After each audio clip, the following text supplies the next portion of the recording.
Exercise 5.8 class 12 question number second Rolle's theorem हम कर रहे हैं। Examine if the Rolle's theorem is applicable to the following functions f(x) is equal to greatest integer of x belongs to 5 to 9। say something about converse of roles theorem. तो यहाँ converse भी देखेंगे।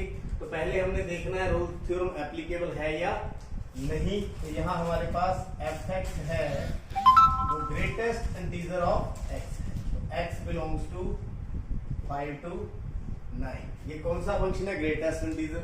आपको मालूम होना चाहिए ग्रेटेस्ट इंटीजर कभी continuous नहीं होता। आप कोई भी इंटरवल कोई कुछ भी ले यहाँ पे तो यह कंटिन्यूस नहीं होगा।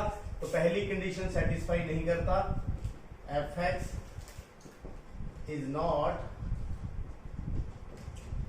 continuous in 5 to 9। तो ये कंटिन्यूस नहीं है पहली कंडीशन। लेकिन क्यों कंटिन्यूस नहीं है इस पर भी डिस्कस कर लेते हैं। देखिए f(x) is equal to x। तो यहाँ हम इस इंटरवल में कुछ भी ले लें at x is equal to 6 ले लेते हैं। at x is equal to 6। तो देखते हैं यहाँ पर कंटिन्यूस है। Function is continuous if left hand limit is equal to right hand limit। या यूं कह सकते हो limit x approaches to 6 negative of f(x) is equal to limit x approaches to 6 positive of f(x)। तो दोनों निकाल के देख लेंगे इक्वल आएंगे या नहीं। तीसरा तो ये भी होना चाहिए f(6)। तो तीनों अगर इक्वल है तो ये कंटिन्यूस है। तो आइए चेक करते हैं। Left hand limit x approaches to 6 negative greatest integer of x। तो यहाँ पर put x is equal to 6 minus h approaches to 0 as x approaches to 6। तो क्या बन जाएगा? Limit h approaches to 0। यहाँ क्या पुट कर देंगे? 6 minus h। तो देखिए ग्रेटेस्ट इंटीजर जो फंक्शन होता है 6 से थोड़ा सा भी कम हो जाए 6 minus 0 0 0 0 1 थोड़ा सा भी कम हो जाए तो इसकी वैल्यू कितनी होती है? 5। कितनी होती है? 5। तो this is equal to 5। This is equal to 5 यानी लेफ्ट हैंड लिमिट हमारे पास कितनी आ गई? 5। अब देखते हैं right hand limit. Limit x approaches to 6 positive of f(x) यानी limit x approaches to 6 positive greatest integer of x।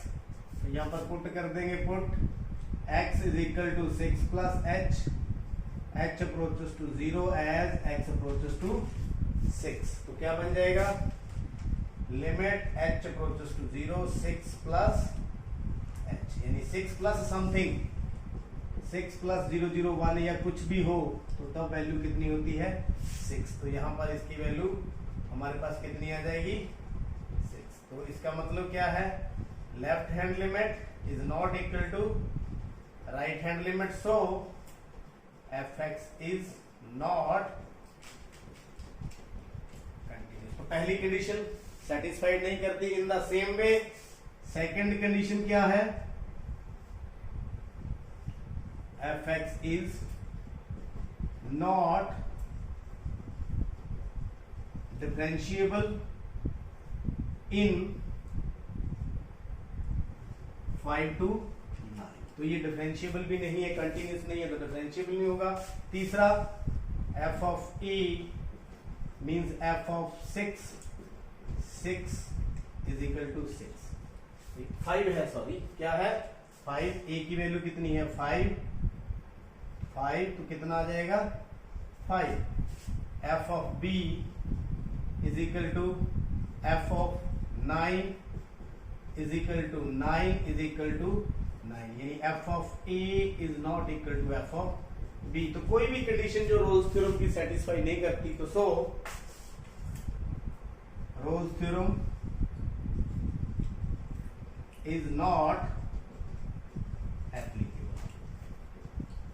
Roles theorem इनके ऊपर एप्लीकेबल नहीं है। तो इसका जो सेकंड पार्ट है वो भी बिल्कुल इसी तरह है। वो भी बिल्कुल इसी तरह है। यहाँ पर ग्रेटेस्ट इंटीजर फंक्शन है, बस सिर्फ क्या है? सेकंड पार्ट की बात कर रहा हूं मैं।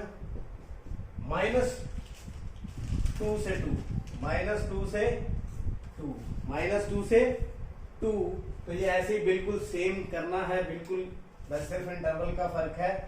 -2 से 2, -2 से 2, यहां हम कोई भी नंबर ले लेते हैं 1, तो यहां आ जाएगा 1 नेगेटिव, 1 माइनस h 1, तो 1 minus h that is equal to 0। तो लेफ्ट हैंड लिमिट यहां पर कितना आ जाएगा 0, क्योंकि ये कम होगा, 1 से कम रहेगा। तो यहां पर पॉजिटिव में 1 positive, 1 positive, 1 plus h, x approaches to 1, मतलब सेम काम करना है।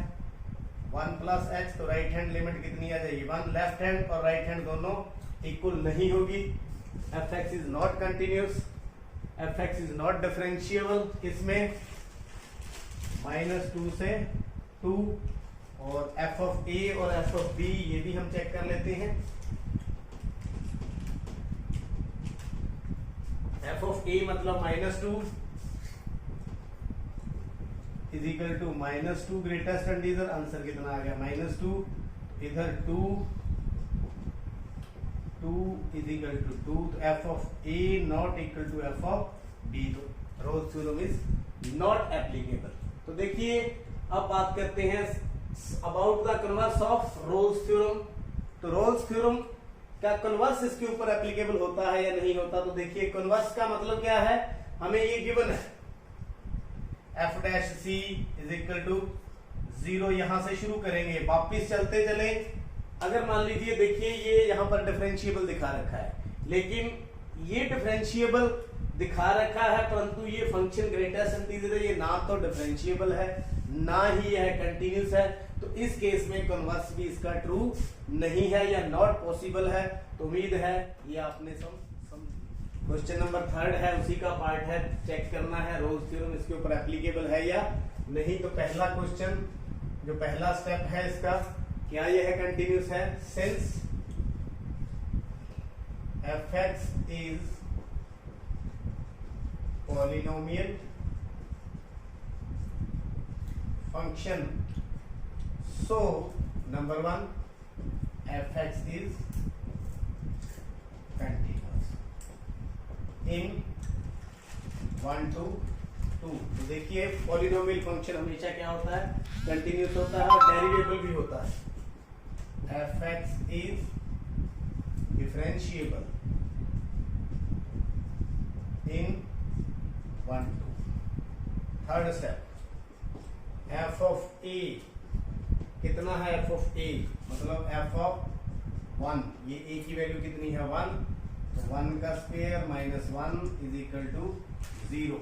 f of b is equal to f of 2, b की वैल्यू कितनी है 2, f of 2 स्क्वायर, तो 2 square minus 1 that is equal to 3, मतलब f of a is equal not equal to f of b। तो third condition not satisfied है, hence Rolle's theorem is not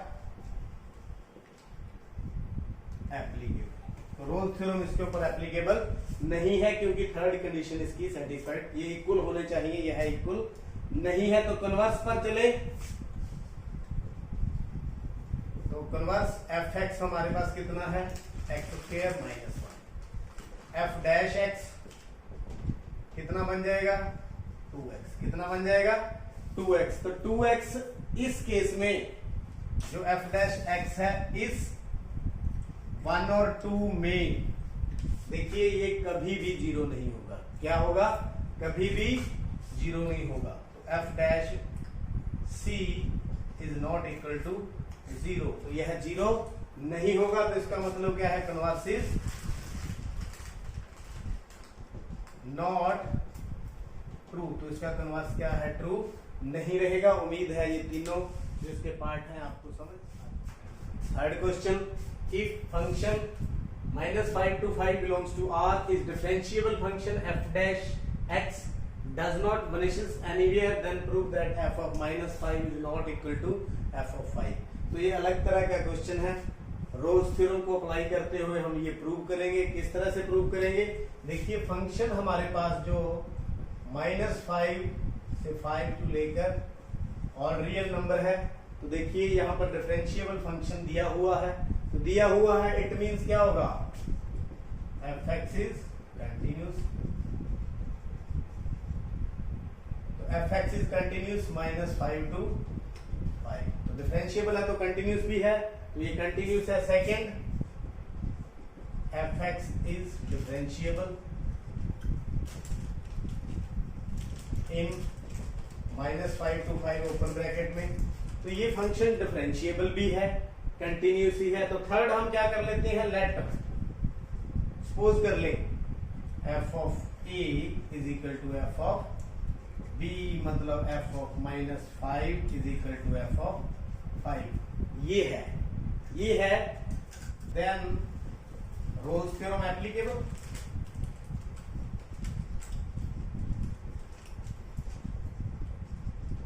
roles theorem applicable और f' c is equal to 0, तो c belongs to -5 to 5, तो किसके बराबर हो जाएगा, ये 0 हो जाएगा। परंतु आप देखें यहां पर क्या है, बट जो है f' डज नॉट वनिशियस, जो f' है वो 0 के बराबर नहीं है। ये दिया हुआ है हमें, क्या है ये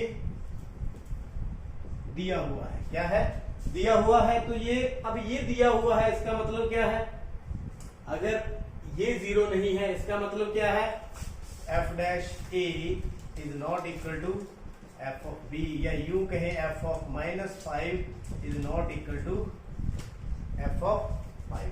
तो यहां पर देखिए रोल्स थ्योरम के अकॉर्डिंग क्या आ गया, 0, but this is given not equal to 0। Our supposition यहां पर क्या है, अवर सपोजिशन क्या है, रॉन्ग है। क्यों रॉन्ग है, क्योंकि यहां पर हमने क्या कर लिया था, इन दोनों को लेट कर लिया था, इक्वल है, बट इसका जो डेरिवेटिव है वो 0 नहीं है। ये देखो डज नॉट वनिशियस 0 नहीं है, तो ये दोनों इक्वल नहीं होंगे, तो दोनों इक्वल नहीं होंगे तो ये भी इक्वल नहीं होंगे, तो यही हमने प्रूव करना था, हेंस तो आपने देख लिया और समझ लिया, चैनल को भी सब्सक्राइब कर लिया होगा। आपका बहुत बहुत